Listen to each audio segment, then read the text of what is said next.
It's almost like the opposite of what you said before with the, when you haven't experienced democracy really, you grow up in a dictatorship and then you come to a democracy, like you appreciate it so much more. And it's almost the same where it's like, okay, you were living under a dictatorship before, but Syria was a pretty wealthy country. You had a lot of, amenities and nice things, I think, in society. And then after that, you're still living in a dictatorship. Yeah. However, now you're not as wealthy, at least the people aren't. And then your neighborhoods are destroyed, your homes are destroyed, like many family members are gone. So now it's like those people are even worse off. They appreciate that they at least have now some running water or something like that if they have it. Yeah, but that happens. I mean, in any country, when you have war, that happens a lot. Like it is like a common thing that will happen with or comes with war.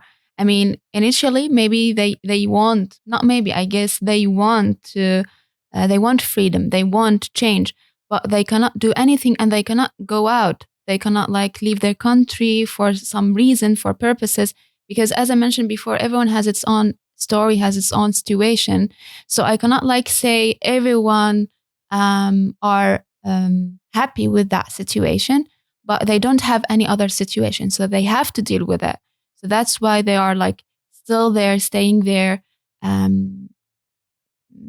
They say nothing about anything, just to stay alive, not for to live, but also to stay alive. So that's also important, like keeping your life, so keeping yourself safe or alive. That's also one of the like challenging that we had in Syria.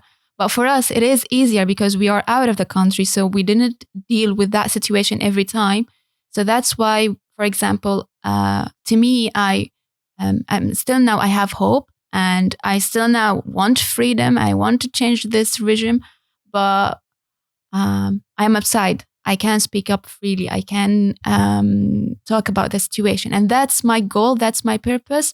So I can help them from outside. For them now, the only thing that what they can do in Syria is to stay alive and try to live in a normal way. So that's the thing.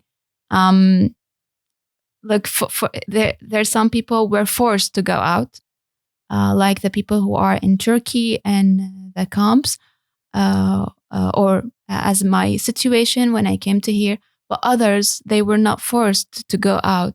So they would say, no, I would stay here till I die in my country. So that's the thing. And I really appreciate what they do there. For example, my aunt's still there and still like trying to survive. So I really appreciate her. I don't think that's motivation. No, we didn't call it motivation, but like for resilience. Let's say. Resilience. Yeah, just surviving. I mean,